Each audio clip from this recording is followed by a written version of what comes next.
Du coup, on va pouvoir en venir à la question qu'on voulait évoquer, hein, même si beaucoup disent que les ondes électromagnétiques ne sont pas nocives. Est-ce que vous pouvez, à partir donc de ces ondes scalaires, nous expliquer pourquoi les ondes électromagnétiques peuvent être nocives? Alors, c'est tout simple. C'est tout simple. Nos cellules, comme je vous l'ai dit, elles ont besoin de nutriments, elles ont besoin d'eau, elles ont besoin de gaz et elles ont besoin de lumière. Et ça, le bon Dieu, il a bien prévu les choses dès le départ. Il nous a donné de la lumière abondamment, donc venant du Soleil et de la Terre. Et les ondes de la Terre et du Soleil, elles se chiffrent en milliwatts par mètre carré. Milliwatts, ça veut dire 10 puissance moins 3, un millième de watt. Et donc la lumière visible, alors elle ne pénètre pas beaucoup la lumière visible, hein, donc elle arrive au niveau de votre peau, c'est 2-3 mm, pas plus. Un peu plus pour le rouge, mais sans pas tellement plus. Mais donc ça, c'est l'émission du Soleil. La fenêtre visible du Soleil, ça nous arrive. Et ça arrive au niveau de la Terre, donc au ras de la Terre, les végétaux, les animaux et les humains, ils profitent de ces milliwatts par mètre carré, tant mieux depuis la nuit des temps. Et ils profitent aussi du rayonnement qui est renvoyé par la Terre cette fois-ci, c'est-à-dire que quand le Soleil irradie la Terre avec ses milliwatts par mètre carré de lumière visible, la Terre, elle renvoie des infrarouges. Et les infrarouges sont aussi des ondes à fréquence très très élevée. Tout à l'heure, je vous parlais des ondes radio, hein, donc qui étaient en mégahertz. Eh bien, les ondes envoyées par le Soleil, comme les ondes renvoyées par la Terre, ce sont des térahertz. C'est-à-dire que les mégahertz des ondes radio, c'est 1 million de hertz ou 100 millions de hertz. Bon, vous multipliez par 1000, vous avez des gigahertz. Alors, c'est là le début des ondes qu'on commence à avoir avec la 4G, la 5G, hein, des gigahertz. Bon, même naturellement, si vous êtes sur une faille géologique, malheureusement, vous recevez toute la nuit des 35 gigahertz. Et donc, gigahertz, le problème des ondes en gigahertz, c'est que ça commence à interférer avec notre propre physiologie. On va y revenir. Mais gigahertz, c'est encore 1000 fois plus petit que les térahertz.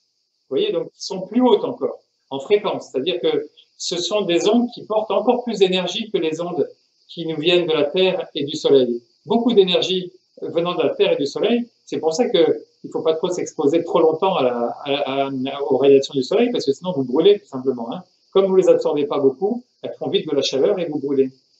Et alors le bon Dieu, dans sa grande sagesse, lui, il nous a quand même donné les térahertz de la lumière visible du Soleil. Il a bien sûr laissé faire la Terre pour nous renvoyer encore des térahertz, donc très haut en fréquence. Et donc nous humains, on est nourris à la fois par des térahertz de la lumière visible et des térahertz encore. Alors le Soleil, c'est des 300 térahertz, on va dire, la lumière visible autour. Hein, et 10 fois moins, la Terre, elle émet du 30 térahertz. Bon, c'est pas mal, c'est très élevé en fréquence. Et donc, encore une fois, les ondes radio, c'est beaucoup plus bas, hein, c'est beaucoup plus bas en fréquence.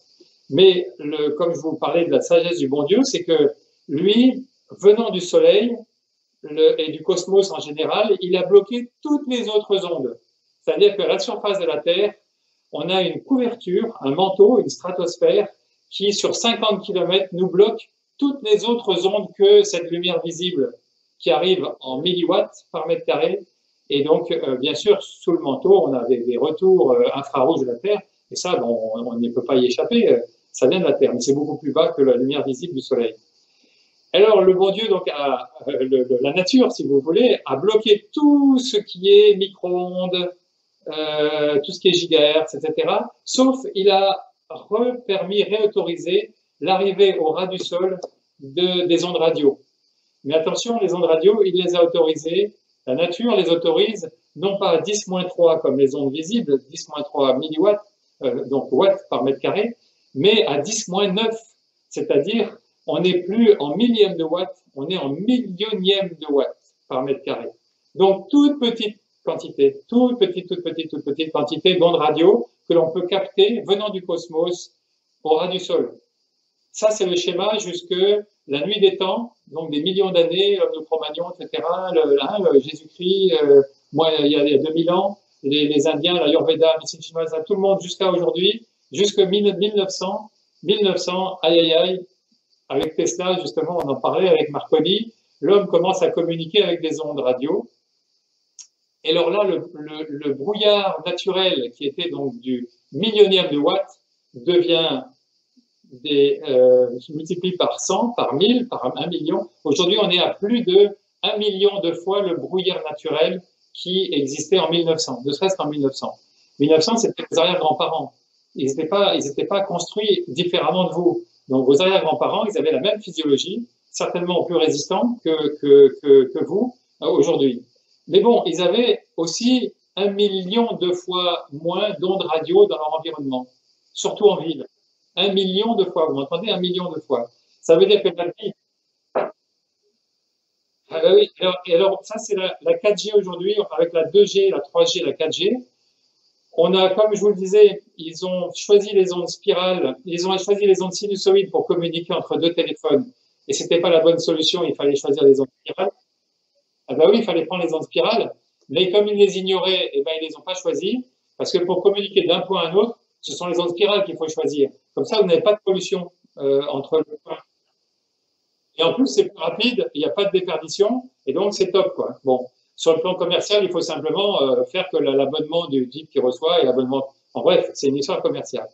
Mais sur le plan biologique, il faut communiquer surtout pas avec des ondes radio en quantité, parce que maintenant, on ne sait plus tellement où mettre ces ondes radio.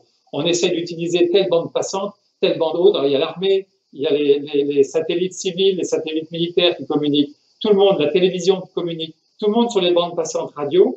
Et maintenant, ils essaient de mordre un petit peu sur les gigahertz. Alors, on est à 2,2 gigahertz, 2,4 gigahertz avec la 4G. Et bientôt, 5G, 5 gigahertz.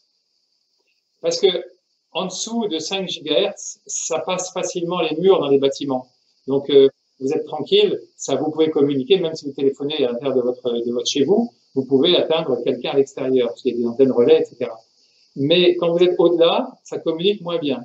C'est pour ça que, par exemple, mais au-delà, ça existe, hein, on se fait quand même irradier copieusement par des satellites qui, eux, communiquent en 10 gigahertz ou plus.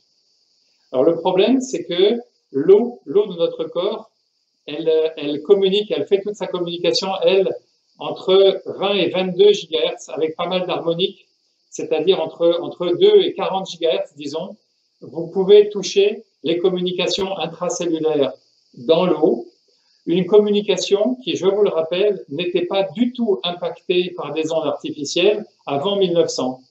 1900-1910, il n'y a personne qui... du cosmos, on recevait des térahertz, donc de la lumière visible, des térahertz de l'infrarouge de la Terre, et donc de 1 millionième de watts par mètre carré du cosmos, mais c'était ridicule en quantité. Alors que maintenant, non seulement on a 1 million de fois plus d'ondes radio, mais en plus on s'approche, parce qu'on n'a plus de bandes possibles, on s'approche de la biologie des êtres vivants qui étaient bien protégés par notre stratosphère. Il n'y avait pas d'ondes radio qui venaient nous embêter, entre guillemets, dans notre communication intracellulaire lumineuse. Alors c'est là où on trouve l'enjeu de notre médecine. C'est-à-dire que si on admet que toute la médecine est basée sur la chimie et la biologie, et qu'il n'y a pas de physique qui régit la biologie végétale comme animale, comme humaine, ben effectivement, à ce moment-là, on s'en fout et on peut communiquer avec des ondes radio artificielles et on peut les multiplier par 1 million ou 10 millions si on le veut, et il n'y aura pas d'impact sur la vie cellulaire. Mais pas de chance, bien sûr, c'est pas le cas. Et pas de chance pour nous, cobayes ou futurs cobayes. On se fait canarder littéralement, on se fait irradier artificiellement depuis les années 2000 avec la 3G et la 4G qui augmentent. Et c'est pour ça que on est de moins en moins bon en physiologie de base. Et aujourd'hui, les vieillards qui meurent à 85 ans sont ceux qui ont été montés en usine, si je puis dire, dans les années 30. Mais je doute que il y ait beaucoup de vieillards dans les années 60, 70, 2000, 2060, 2070. C'est impossible. C'est-à-dire, même nous, je veux dire, bon, moi, je suis né en 57, donc je m'entretiens bien, je fais beaucoup d'exercices à l'extérieur, justement. Donc, peut-être que je vais durer encore 25 ans, j'espère, en tout cas.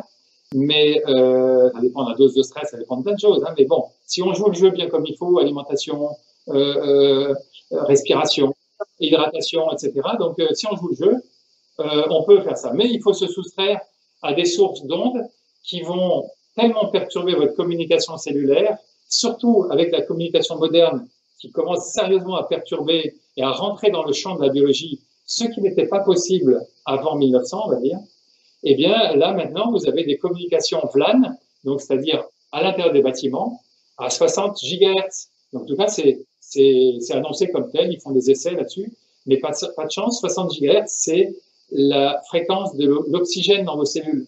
Alors si vous commencez à tripatouiller, à tripoter l'eau d'une part, l'oxygène d'autre part, à mon avis, les générations qui sont maintenant là, elles vont pas durer très très longtemps et vont se multiplier les maladies de dégénérescence, c'est-à-dire d'impossibilité pour vos cellules de communiquer entre eux, c'est-à-dire diabète, maladies neurodégénératives, c'est-à-dire Alzheimer, Parkinson, sclérose en plaques. Alors bien sûr, les virus, ils auront beau jeu là-dessus de se précipiter sur leur garde-manger, c'est-à-dire vos cellules qui sont en train de se déliter en périphérie. Et donc, vous aurez des cancers en pagaille, vous aurez des, etc., etc. Donc, le biologiste que je suis attend avec impatience les 10 ans de la 5G, par exemple. On va se marrer, on va bien voir, en fait, le côté délétère de tout ça sur les populations. Mais malheureusement, bien sûr, toutes les populations n'attendent pas du tout ce résultat d'expérience. On devrait faire ça en laboratoire sur des souris, malheureusement, les pauvres, si on devait, s'ils étaient honnêtes, mais en fait, je pense que les gens aujourd'hui qui installent des antennes toujours plus nombreuses pour gaver toujours plus l'environnement avec des ondes électromagnétiques toujours plus importantes en volume. Hein. Aujourd'hui, on n'est plus dans les millionièmes de watts, on est dans des centièmes de watts. Millionième, centième, c'est-à-dire on est 10 à la puissance 6 ou puissance 7 fois plus. Et on nous promet entre la 4G et la 5G une augmentation d'un facteur 10 ou 100 de ce brouillard électromagnétique. Donc ça, je pense que le vivant ne pourra pas supporter. Les personnes âgées, bien sûr, vont être les premières à être fragilisées là-dessus, mais pas seulement. Hein. Pour les personnes âgées, elles ont l'avantage d'être solides. Même les plus jeunes, hein, aujourd'hui, quand on voit par exemple ce qu'ils mangent et leur hygiène de vie, il y a des personnes beaucoup plus jeunes qui sont même parfois en plus mauvais état que des personnes plus âgées. Hein. Oui, on est dans un système humain très stupide. On a, pour l'alimentation, on a des lobbies qui promeuvent une alimentation stupide, en tout cas pas bonne. Pour la médecine, on a des lobbies qui promeuvent une médecine qui est stupide, en tout cas pour la médecine des cas chroniques, s'entend, pour la prévention santé. On parle de prévention, c'est important là, hein, on parle de prévention santé. Et c'est vrai qu'en France, on n'est pas du tout axé sur la prévention. Donc je ne sais pas si c'est parce qu'on a un système de sécurité sociale qui est quand même supporté par l'État, mais clairement, quand on voit dans les autres pays, même par exemple ici je suis près de la Suisse, les gens sont beaucoup plus conscients qu'il faut mieux manger, qu'il faut être sur le préventif, les médecines alternatives, et je trouve qu'en France, on est clairement moins sensibilisé sur le préventif. Mais la prévention, elle se résolve aussi en médecine des cas chroniques et en bien-être, tout simplement. Et alors, les lobbies, ils sont aussi donc dans le domaine des télécommunications. Résultat, ils veulent pas changer parce que ça ferait beaucoup de budget, etc. Donc, ils se disputent à coup de milliards d'euros pour savoir qui aura les antennes ou disons les licences pour utiliser sur tel ou tel territoire le cas la 4G, la 5G, etc. Mais d'un, ils devraient changer de technologie. De deux, ne pas se disputer des licences qui coûtent très cher, mais revoir complètement le système et technologique et commercial pour ne pas irradier donc les populations. Ça s'appelle la prévention santé. Et après, la médecine, quand bien même il y aurait des gens malades, bien sûr, il y en aura toujours, eh bien, elle devrait prendre en charge ces gens-là avec une vision holistique, c'est-à-dire en chimie et en physique, en utilisant tous les types de physique et tous les types de chimie, c'est-à-dire naturelle et artificielle, et réserver bien sûr la chimie artificielle pour les cas d'urgence, et la chimie naturelle, c'est-à-dire vitamine C, les plantes, pour les cas chroniques, et ça c'est tout à fait possible, mais c'est un paradigme complet, c'est un renversement complètement des mentalités. Ça va arriver, hein, puisque moi je le formule devant vous, vous allez l'entendre, des auditeurs de chez vous vont l'écouter. C'est possible, ne croyez pas que c'est un paradigme complètement incroyable, ne croyez pas que c'est quelque chose qu'on ne peut pas formuler. Dans chacune des disciplines, la physique, les télécoms, la médecine, l'agriculture aussi, on ne va pas parler, tous ces domaines-là, on peut parfaitement raisonner les choses, mettre un vocabulaire précis pour dire exactement ce qu'il faudrait, conditionnel. Et malheureusement, les seuls obstacles qui existent aujourd'hui, c'est l'argent, partout l'argent, les intérêts de quelques-uns pour, soi-disant, limiter les populations. C'est vrai qu'on a un vrai problème de population parce qu'on est 8 milliards d'êtres humains, enfin 7 milliards maintenant. On était 2 milliards en 1940. Bon, alors bien sûr, vous me direz, on n'a qu'à faire des bonnes guerres et on tue tout le monde. Mais je pense qu'il y a moyen de s'harmoniser avec notre planète sans tuer personne, simplement en faisant ce qu'on vient de dire, c'est-à-dire en mettant une agriculture saine, une gestion de l'eau, des ressources en eau saines, une médecine intelligente et des télécommunications et des technologies modernes intelligentes également, très respectueuses de la planète. Et c'est pas du tout ce que les écologistes aujourd'hui appellent l'écologie. Ça n'a rien à voir avec la vraie écologie. Ça commence par ne pas injecter d'aluminium dans le corps des bébés à la naissance. Bon, ça c'est déjà un premier geste de base, mais ça n'a pas eu l'air de heurter ni nos députés ni nos lobbies. C'est très impressionnant, quoi. Donc si on en est là, c'est aussi parce qu'il y a plus une notion de dominer, vouloir dominer tout le monde, au lieu de vivre ensemble, d'essayer de trouver un équilibre entre nous, la nature. Donc il y a cette mentalité de domination, c'est pour ça qu'on n'arrive pas à trouver finalement cet équilibre. C'est le seul obstacle, c'est l'argent. Tous azimuts, c'est l'argent. Mais par contre, tout ce qui est formulable en agriculture, en médecine, en prévention santé, tout ça, c'est parfaitement clair que non seulement ça serait bien, mais ça permettrait de faire que l'humanité vive, et c'est pas du tout une utopie, avec une agriculture biologique, par exemple. Il y a plein de gens qui disent oui, c'est pas rentable, c'est faux. Depuis 80 ans, on prouve que c'est largement rentable, mais sauf que c'est un peu plus technique qu'une agriculture extensive et imbécile, on allait dire. Mais tout ça pour vous dire que au final, la lutte vraiment du peuple, c'est-à-dire en fait des millions de gens, des milliards de gens qui sont sur la planète, maintenant c'est l'information, l'éducation et l'apprentissage du bien vivre avec la planète dans tous les secteurs, agriculture, médecine, télécommunications et technologies nouvelles. Et dans énergie, toutes les technologies de l'énergie non polluantes, hein, c'est énorme comme chapitre. On peut faire ça, c'est possible. Et donc tout ça, ça suppose un éveil des consciences. Bon, je sais qu'il reste quand même pas mal de travail, hein, mais mine de rien, il y a du monde quand même qui est en train de se réveiller.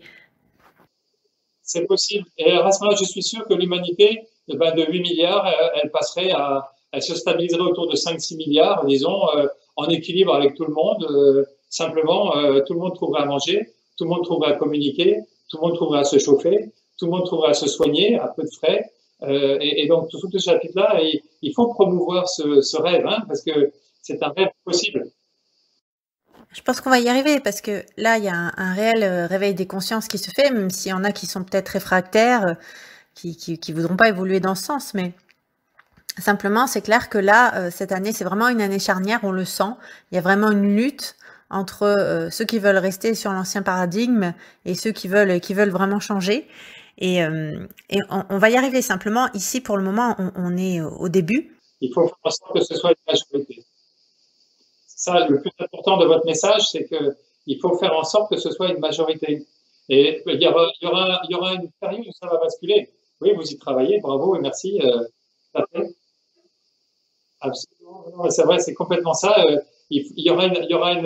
Quand il y aura une masse critique en fait de gens qui vont penser de cette manière-là et qui réclameront ces façons-là, que ce soit dans le domaine de l'énergie, de la médecine, de la prévention santé, de l'agriculture, de l'habitat. Et là, justement, pour les 5G, alors, comment est-ce qu'on pourrait se protéger donc, par rapport à tout ce que vous venez de nous dire? Déjà, militer d'une manière féroce pour que ça n'arrive pas, c'est-à-dire dans chacune des communes, malgré les arrêtés pris en France pendant le confinement pour autoriser les opérateurs à installer les antennes sans l'autorisation des mairies, il faut aller voir chacun son maire pour dire non à la 5G, puisque ça sera une multiplication par 10, voire 100 du brouillard déjà actuel, qui n'est déjà pas terrible, hein, comme je vous le disais, on est déjà 1 million de fois trop la dose. Donc, je dis pas qu'il faudrait supprimer complètement, mais en tout cas, il faudrait y penser d'une manière drastique, si on était intelligent, bien sûr, mais donc il faut aller dans ce sens-là. D'abord, supprimer les causes, s'éloigner des sources. Donc, s'éloigner des sources, ça veut dire que il n'y a pas de Wi-Fi chez vous, vous êtes tout en filaire. Il y a aussi privilégier quand vous allez voir votre mère, vous lui demandez d'installer la fibre optique, plutôt que il y a le Li-Fi, c'est-à-dire la communication par la lumière, carrément, des petites LED qui, sous un spot, vous envoient toutes les informations Internet dont vous avez besoin, et aussi les communications téléphoniques pourraient tout à fait se faire via des antennes relais, enfin via des câbles relais, on va dire, mais qui conduiraient la lumière. Donc ça, c'est pas du tout une supposition, c'est déjà fait. Il faut savoir que des compagnies comme Orange, par exemple, ou Air France, et les grands groupes industriels français se penchent sur cette communication avec la lumière et non pas par les ondes radio. Hein, donc, pour équiper, par exemple, tous les avions Air France, ça fait des câbles, des kilomètres de câbles dans un avion pour faire en sorte que tous les objets connectés soient connectés. Ben, si ça l'était par la lumière, eh bien, il pourrait économiser des tonnes de câbles par avion pour faire cette communication avec plus de performance, puisque la lumière conduit plus de bits, plus de volume d'informations que les ondes radio. Donc, vous voyez, c'est tout bénéf de prendre la lumière ou la fibre optique. Donc, encore une fois, c'est la révolution par la lumière, y compris en médecine. En télécom d'une part, mais par la lumière aussi en médecine. Donc, c'est maintenant ça, c'est maintenant. Mais justement, pour contrebalancer ces ondes électromagnétiques, est-ce que si par exemple on fait des pratiques comme le yoga où on va être aussi en état de conscience modifié, en méditation, est-ce que c'est pas des choses qui pourraient contrebalancer parce que du coup ça va nous permettre à nous et à notre corps de mieux recevoir les ondes scalaires pour venir équilibrer donc l'afflux des ondes électromagnétiques? C'est vrai que ça pourrait dans ce sens, ça irait dans ce sens-là, mais en termes de puissance, les ondes électromagnétiques sont vraiment importantes aujourd'hui. Donc, il faut vraiment supprimer les sources ou se mettre à distance des sources. Et alors, il y aura bientôt qui vont sortir sur le marché des antennes dites de déphasage que vous pouvez porter sur vous. C'est-à-dire qu'une onde arrive sous forme d'une sinusoïde, donc avec des hauts et des bas. Eh bien, l'antenne va apprendre à votre cerveau en plus grand volume à créer la contre-onde, c'est-à-dire là où vous avez un plus, vous avez un moins, etc. Donc là où vous avez un moins, vous faites un plus. Votre cerveau fait ça naturellement, il ne peut pas le faire complètement pour toutes les ondes qu'il reçoit, quand elles sont trop nombreuses. Donc mon conseil, c'est fuyez les villes qui sont trop denses en antenne. Donc quand c'est ce type d'antenne, prenez-les, mais surtout éloignez-vous des sources. C'est le plus important, éloignez des sources. Et à commencer par chez soi, pas avoir le téléphone sans fil qui ne se désamorce pas quand la conversation est finie. Ça existe, ça maintenant il y a des technologies bio, on va dire, sans fil. Avant, ça continue à irradier toute la maison sur 200 mètres de distance jour et nuit. Maintenant, il y a des téléphones sans fil qui se stoppent en matière d'irradiation radio dès que vous avez fini la conversation. Donc c'est un progrès, vous voyez. Pas de Wi-Fi, bien sûr, les box sans fil. Ça, c'est. Non, vous pouvez désamorcer. Vous pouvez désamorcer la branche, le poste Wi-Fi et mettre du fil derrière, c'est-à-dire remplacer votre câble, remplacer votre Wi-Fi par du câble. C'est possible toujours. Hein. Et en ce qui concerne les compteurs Linky, parce que du coup, ils sont partout, on nous les impose littéralement. Alors, le Linky, c'est autre chose. Le Linky, c'est un compteur. C'est un compteur qui est placé sur votre compteur électrique. Donc, enfin, c'est un compteur électrique. Donc, lui-même, il émet. Alors, ça n'a rien à voir avec votre box pour téléphonie et Internet. Donc, votre compteur Linky, il faudrait lui mettre effectivement un système de déphasage dessus. Si ça existe, je pense que ça doit exister, mais il faut se renseigner.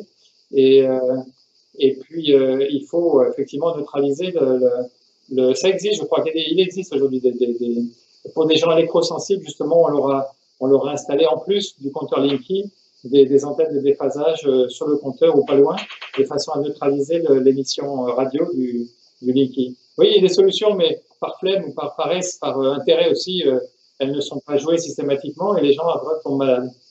Et donc vous disiez les antennes de déphasage, on peut se les procurer déjà? Comment ça se passe? On les porte sur nous? On peut les trouver où? Ça existe. Ça, il faut se renseigner, mais ça existe. Oui. Bah, sous forme d'un pendentif ou sous forme il faut prendre ce genre de choses, vous voyez. Donc c'est un vaste domaine encore. Bon, en tout cas, pour vraiment résumer la chose, aujourd'hui, on nous vend la 5G comme étant une avancée technologique pour l'industrie, pour ci, pour ça. En fait, c'est surtout pour connecter toujours plus d'objets. Donc, ça veut dire pour créer toujours plus de brouillard électromagnétique. Et même sans voir de mauvaises intentions, ce qui n'est pas vrai, il y a sûrement des intentions civiles, militaires, de surveillance et autres, de reconnaissance faciès et tout. C'est vraiment infini, mais même si on voulait ne pas voir de mauvaises choses, eh bien, ça va être délétère pour nous humains, mais, et peut-être ça pourrait être la conclusion, si vous voulez conclure le débat sur les ondes, pour nous humains, peu importe, comme disait Yves Pacalet, qui était le fondateur du magazine Terre Sauvage, il a écrit un pamphlet en 2006, ça s'appelait « L'humanité disparaîtra, bon débarras ». Hein, bon, peu importe, l'humanité disparaisse, mais le problème, ce sont les abeilles et les papillons, les insectes pollinisateurs.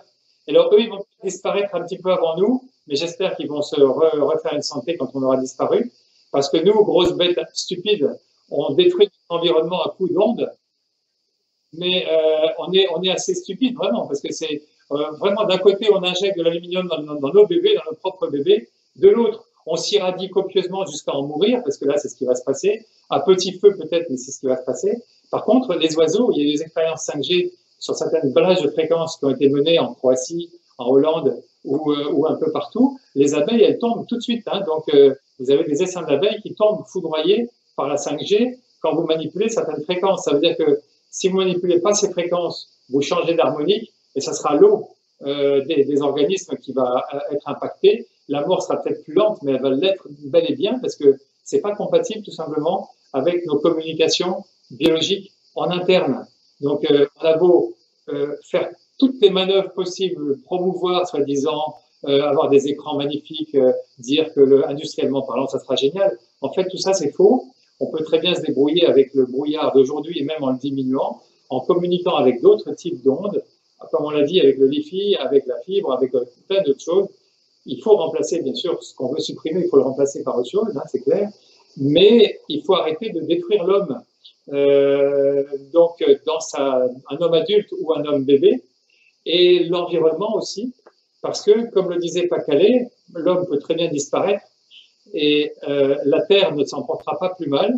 J'en veux pour preuve que, et ça c'est un truc qui est redoutable, l'âge de la Terre, vous savez quel âge a la Terre en milliards d'années? 4 milliards d'années. On a 4 milliards d'années d'existence. On s'est détaché de notre Soleil, 4 milliards d'années. Bon. Et si si on met l'âge de cette Terre si on mesure l'âge de cette Terre avec une corde de plusieurs mètres, avec 1 mètre équivalent en longueur à 1 milliard d'années. Ça veut dire que l'âge de notre Terre mesurerait en fait dans le temps 4 mètres. On est d'accord? Eh bien, sachez que les bactéries qui sont apparues sur notre Terre, elles sont apparues il y a 3 milliards d'années, c'est-à-dire elles ont 3 mètres d'existence.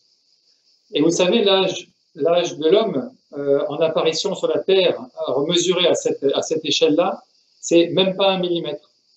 Même pas 1 millimètre. Ça veut dire qu'on est apparu sur la Terre, il n'y a même pas 1 millimètre dans le temps. Ça veut dire que si on fait des bêtises, on va peut-être continuer à survivre 1 micron, c'est-à-dire 1 millième de millimètre, pas plus. Et il y a certaines mauvaises langues qui disent qu'on ne passera pas la fin du 21e siècle à ce rythme-là. Hein. Bon, donc peut-être c'est une mauvaise. Alors, mais pour vous dire, c'est marrant comme histoire, parce que pour le biologiste que je suis, c'est une histoire qui est rigolote, parce que moi, ça me réjouit. Comme je crois à la vie après la vie, il n'y a pas de souci pour moi. Donc, on part. C'est un autre sujet. C'est un autre sujet. Hein, c'est un autre sujet. Mais c'est toujours une histoire de champ. C'est une histoire d'énergie, hein, de champ de cohérence après la mort d'un corps physique. Mais c'est pour vous dire que si on continue à faire des bêtises, vraiment sur notre bonne vieille terre physique, eh bien, on va peut-être durer 1 micron, allez, on va dire 1 millimètre. Ça m'étonnerait parce que l'homme, il a déjà 600 000 ans derrière lui. Donc, plutôt, si on remonte à Lucie à 7 millions d'années, donc on fera pas 7 millions d'années de plus, ça c'est sûr. Hein. En étant honnête, on doit pouvoir chiffrer ça à, allez, 100, 200 ans, 300 ans maximum au train où on va. Mais sauf si on a des solutions dont on parlait tout à l'heure, hein, c'est-à-dire des solutions de coopération et non pas de dominant-dominé, et des solutions donc complètement, on pourrait dire, littéralement messianiques, hein, vraiment des solutions où on change complètement toutes les règles du jeu. On n'est plus dominant. Et imaginez que l'homme disparaisse dans 1 micron de temps, ou très peu, quelques centaines d'années. Qui est-ce qui va nous survivre d'après vous? Les bactéries et les virus, hein, dont nous sommes construits largement. Et après, il y aura une évolution qui se fera derrière nous et des insectes vont réapparaître, etc., etc. Hein, vous voyez, donc, faut pas se faire de soucis pour la planète. Elle va toujours survivre, hein, même si c'était irradié à fond, même si il n'y a aucun problème pour la planète Terre. Le seul problème qu'on peut vraiment se poser, c'est pour l'espèce humaine, qui est soi-disant la plus intelligente. C'est vrai, elle est la plus intelligente, mais elle est aussi pour d'autres parties la plus stupide, la plus stupide. Et il faut à tout prix désacraliser le dieu argent. Il faut lui couper, vous savez, la fable du veau d'or. Hein, donc, il faut vraiment casser ça. Il faut casser vraiment l'image du veau d'or et de cette jouissance et de ce pouvoir par quelques-uns. Et il faut que les milliards d'êtres humains qui peuplent la Terre aujourd'hui, d'abord fassent la révolution de l'éducation et de l'information, mais le fait même qu'on en parle aujourd'hui par voie scalaire, c'est déjà enregistré partout. Et une fois que cette information est réenregistrée, elle va revenir, elle va revenir, elle va revenir jusqu'à ce qu'elle se réalise concrètement au ras du sol. Vous voyez? Mais toutes les infos sont là pour que ça se fasse. Toutes les infos sont là. Donc, c'est ce qu'il faut, bien sûr. Il faut prier très fort pour que tout ça, ça se réalise en coopération complète avec les humains, les insectes, les animaux, les plantes, bien sûr, hein, et on ne pourra pas s'en sortir sans ça. Et vous savez quelle est la phrase, on pourrait terminer là-dessus, la belle phrase de Hubert Reeves, un savant, mais aussi un sage astrophysicien qui a écrit énormément de bouquins. Il a dit, il a écrit un livre d'abord, on va finir par le titre du livre, mais d'abord il a dit, nous humains, nous avons déclenché une guerre contre la nature. Si nous la gagnons, nous sommes perdus. Hein, donc ça, c'est un premier avertissement d'un homme qui a maintenant beaucoup d'âge et donc beaucoup de raison et beaucoup de sagesse. Et il faut l'écouter à tout prix.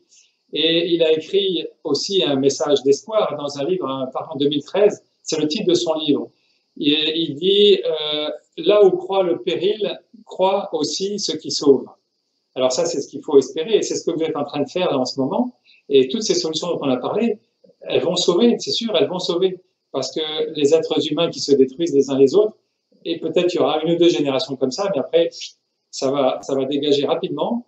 Et si possible, donc, il faut qu'il y ait de nouvelles générations qui prennent le flambeau et qui montent un monde de coopération et non pas de pouvoir, de domination et de destruction. Parce que c'est... Clairement, c'est ce qu'on disait tout à l'heure, hein. On est sur l'éveil des consciences, mais encore faut-il aussi qu'on puisse importer l'information, parce que toutes ces questions justement d'énergie, on a mis tout ça de côté, on l'a complètement même caché, occulté pour certains, et il y en a qui sont très terre à terre, donc moi je comprends très bien aussi qu'il faille expliquer les choses à ces personnes, et puis apporter l'information. Et c'est pour ça que vraiment cette interview, je la trouvais importante, puisque aujourd'hui... toutes ces choses qu'on a entendues sur les ondes scalaires, mais c'est très très rare de les entendre. L'éveil peut se faire, mais il faut aussi qu'on puisse accompagner avec l'information. Oui, c'est passionnant, hein, c'est sûr. D'ailleurs, hein, le sujet est très très vaste. Hein. Aujourd'hui, on aurait pu faire encore des heures et des heures d'interview. Là, c'est juste que le temps passe. Mais c'est vrai que, par exemple, ces questions, elles me permettraient aussi d'expliquer l'intuition, puisque moi, c'est quelque chose qui m'intéresse et que j'ai envie de travailler, d'expliquer, parce que à partir du moment où on constate des choses, ben après on a juste envie d'essayer de trouver l'explication, parce que il faut aussi se mettre à la place de celui par exemple qui arrive pas à sentir les choses, qui reste encore très axé sur ses 5 sens. Donc il suffit juste de pouvoir les expliquer. Aujourd'hui, rationnellement, on peut tout expliquer. Il faut que vous invitiez Jean-Jacques Charbonnier pour ça. C'est notre médecin français. Jean-Jacques Charbonnier, c'est un médecin, hein, c'est un médecin. Donc, c'est un médecin anesthésiste réanimateur de la région de Toulouse. Et donc, il est connu comme le loup blanc dans toute la France et maintenant dans le monde francophone au moins. Et il a démontré des choses hein, dans ce domaine-là. Donc, c'est pas un parleur, mais c'est un expérimentateur et un scientifique aussi. Donc, c'est important. Bon, alors, c'est un autre sujet, bien sûr, mais ça relève aussi de l'énergie et du champ physique. Et donc, jusqu'à présent, c'était tabou. Ouais, c'est le même domaine. Jusqu'à présent, c'était tabou parce qu'on parlait que du corps physique, mais jamais du champ physique. Et quand vous parlez du champ physique, à ce moment-là, vous devez parler de l'aura de la personne, du champ électrique, du champ magnétique, du champ lumineux. Une fois encore, comme comme chacun dans sa spécialisation, la parcellisation de ses connaissances, dès que c'est des choses comme ça, on n'a pas les mots pour le dire, on va du coup rejeter en bloc, alors que je suis désolée, de manière tout à fait concrète, ça donne des résultats. Maintenant, c'est clair que le souci, c'est que quelqu'un qui va réussir peut-être à guérir avec l'énergie va pas réussir à expliquer ce qu'il a fait. Bien sûr, bien sûr. Il faut les mots pour le dire. Il faut les mots pour le dire, c'est très important. Moi, ça fait 40 ans que je m'occupe de ça en médecine. Il faut les mots pour le dire, mais c'est pas seulement la seule médecine, c'est la biologie. Et la biologie, comme je vous disais, des plantes, des animaux et des humains. Parce que si vous voulez comprendre la vie dans son ensemble, il faut la voir sous plusieurs visages, vous voyez. Et ça, c'est possible. C'est possible. Hein. Il y a plein de vocabulaire maintenant en physique. On a en physique et en biologie, bien sûr, et en médecine et en biochimie. On a le vocabulaire pour décrire toutes ces facettes-là. Et donc, ce sont plusieurs facettes d'un même hologramme, c'est-à-dire la vie. Donc, vous voyez, c'est très ambitieux. Moi, je suis chercheur, c'est-à-dire je vais rencontrer des gens qui me donnent des outils. Moi, je suis un praticien, donc j'aime bien être donner des solutions pratiques. Donc, le discours théorique, on l'a largement, vous l'avez entendu pour partie ce soir. Mais après, il faut des outils pratiques pour appliquer. Il y a des générateurs de lumière, des générateurs de champs électriques, magnétiques, de champs scalaires, et après des lois très précises pour dire aux gens comment se nourrir, comment travailler les techniques de respiration. Hein, donc, tout ce qu'ont travaillé les anciens, en particulier les Indiens, avec c'est énorme, quoi. Hein.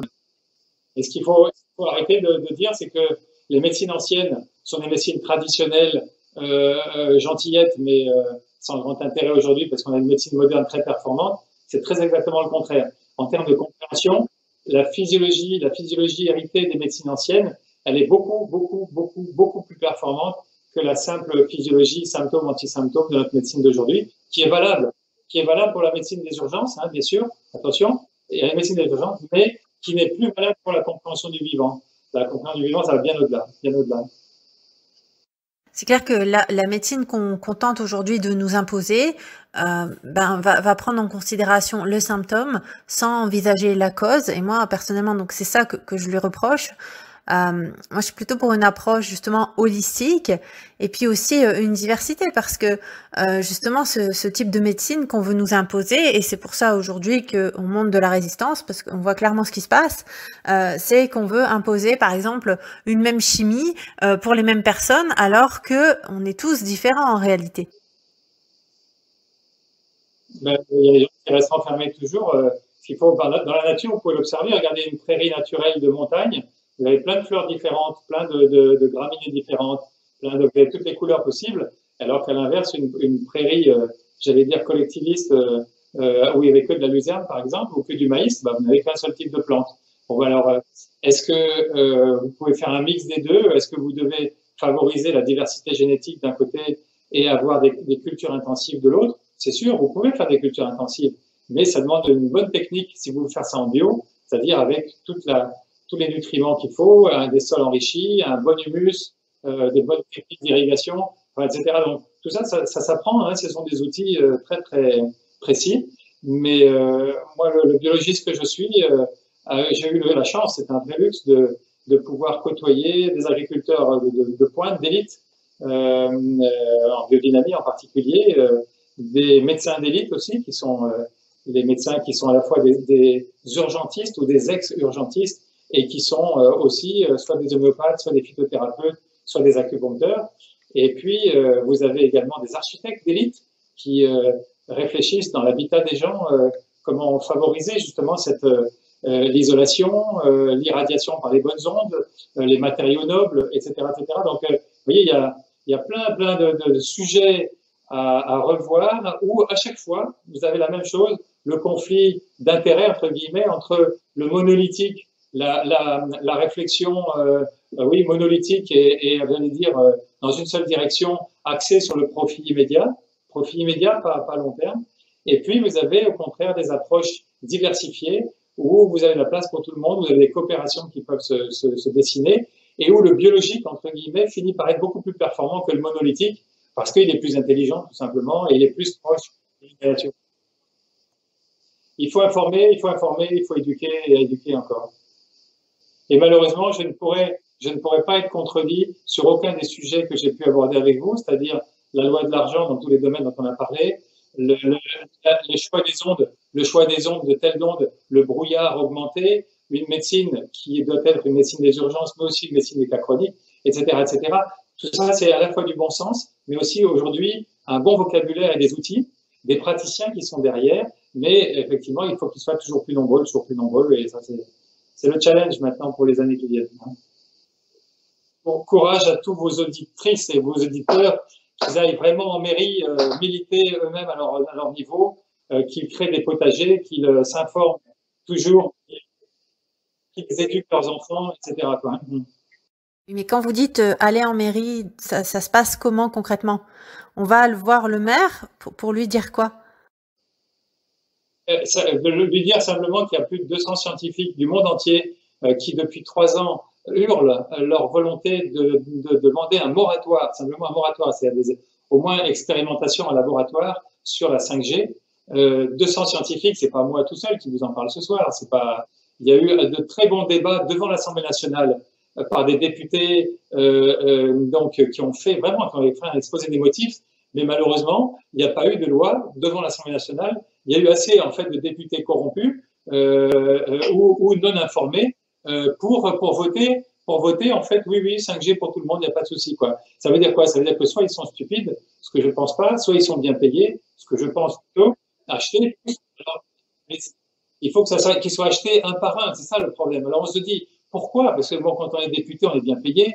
Bon, même si on vous promet des millions et des milliards par ailleurs, bon, il y a un moment donné où il y a une éthique, et donc il faut arrêter quoi, tout simplement. Donc, mais les 180 ou les 200 scientifiques, ils sont pas députés, ils sont pas politiques, donc ils sont pas soupçonnables d'être corrompus. Eux, ils ont vraiment hurlé leur détresse de voir autant d'investissements.